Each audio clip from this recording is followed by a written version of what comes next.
The two girls were lifelong friends, who had never known a day apart.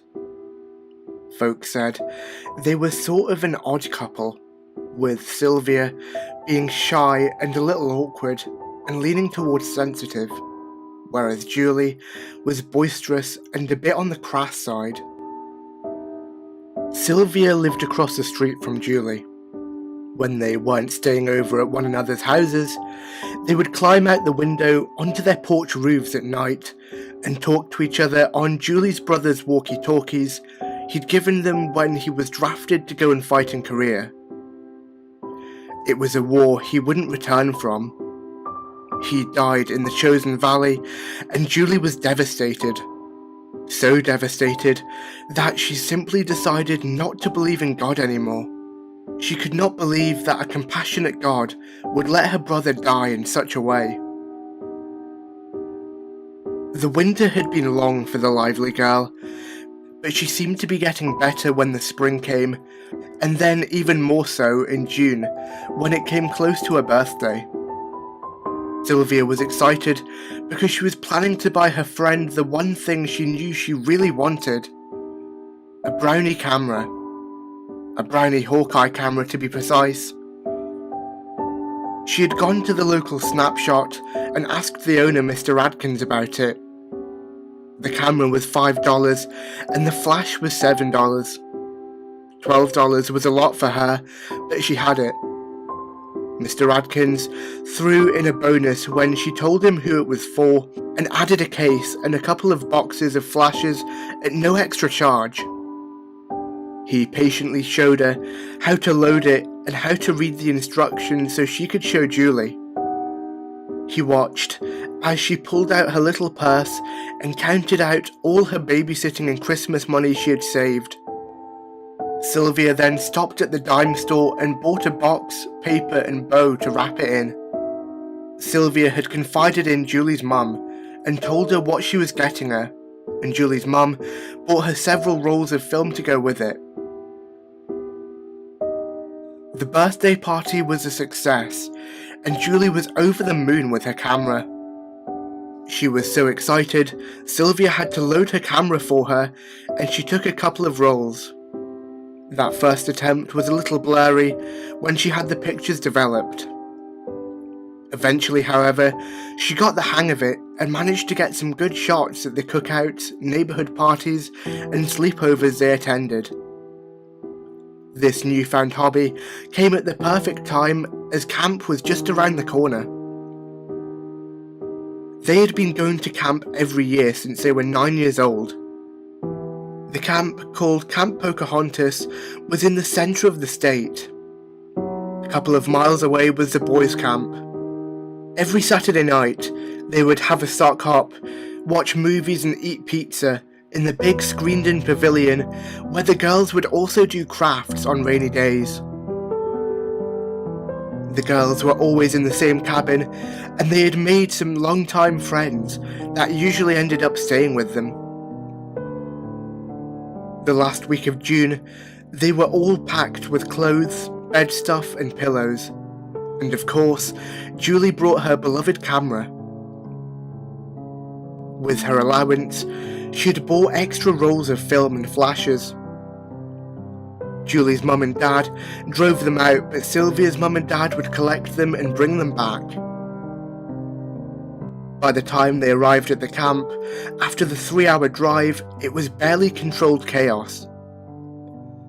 The girls ran over and signed in and got their cabin assignments in their packets. Apparently, some new people had taken over the camp, and there would be a few new things going on. They went back and got their suitcases and headed for the cabin they had been assigned.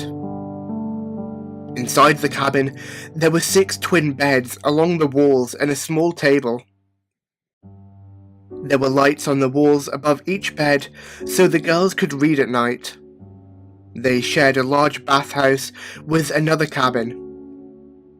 Soon, the parents said goodbye, and the girls could make up their beds and stow away their clothes.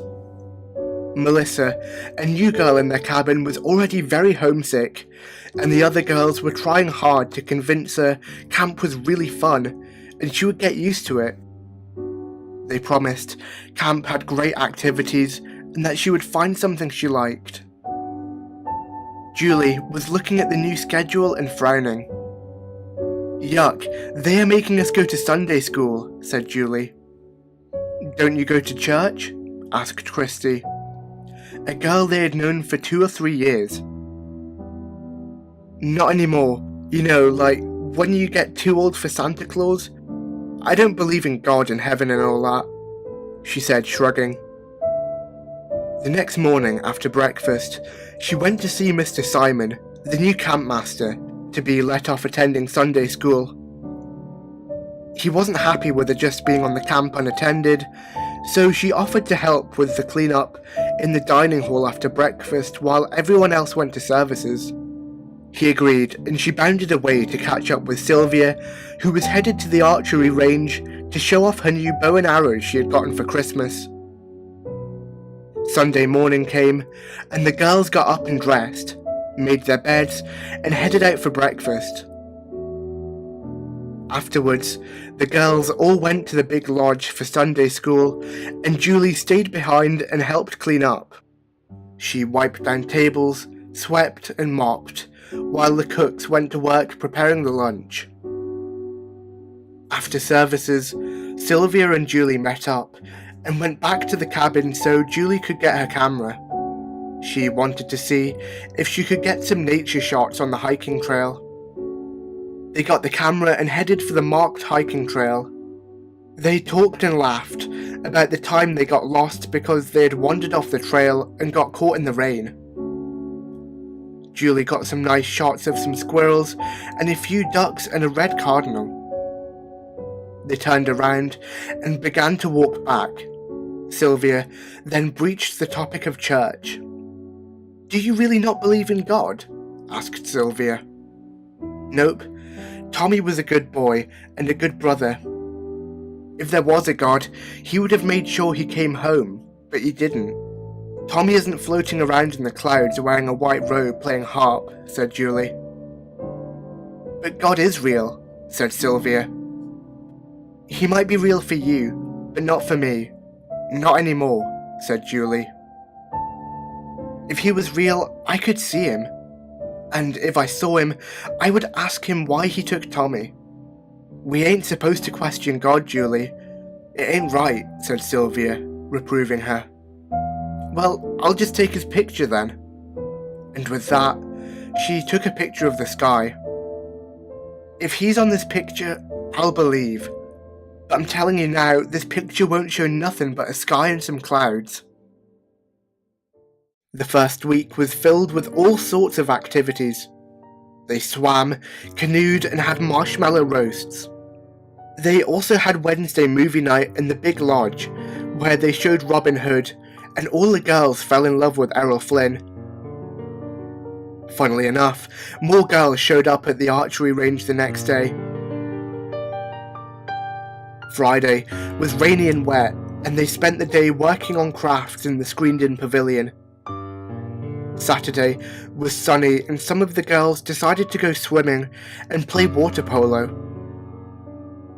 Sylvia opted out because the water was too cold, but Julie splashed her way in, and they were soon playing a rousing game.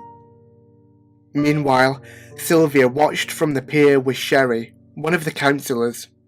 Sherry asked Sylvia to watch the girls while she ran for her sunglasses, giving Sylvia her whistle. What happened next was a blur. Sylvia couldn't explain what happened.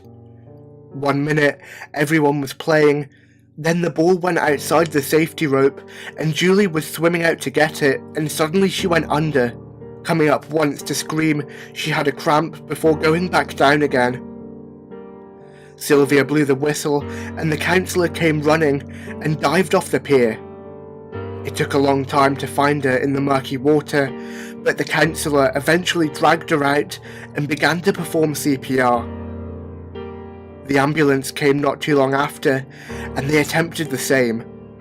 However, it was all in vain. Julie had drowned.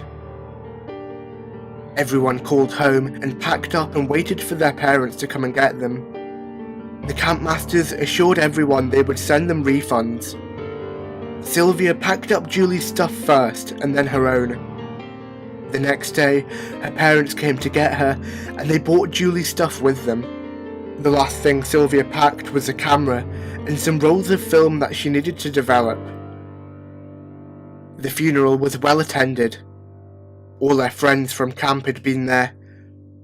Julie's mum brought her the camera and said she wanted her to have it as a way to remember Julie.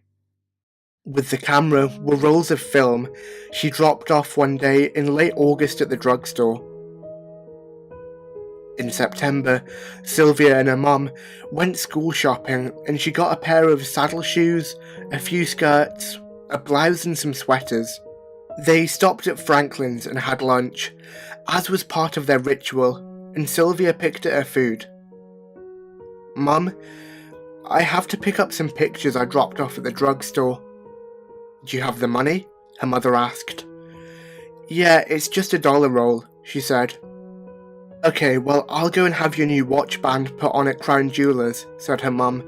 "We'll meet there." When they got home, Sylvia took her new clothes up and snipped off the tags and hung them up. She grabbed her old tennis shoes and put them in a gym bag and packed some clothes and other essentials and tied them up and set it by her dresser. She cleaned up the bags before coming to the last bag, the one with the pictures inside. She looked through the first batch. They were of the street party and cookout. There were some quite nice ones she had wanted to give Julie's mum and dad before they moved away. The next roll was at the sleepover at Amy Caldwell's house. They were all in their pyjamas having a great time. The last roll was from camp.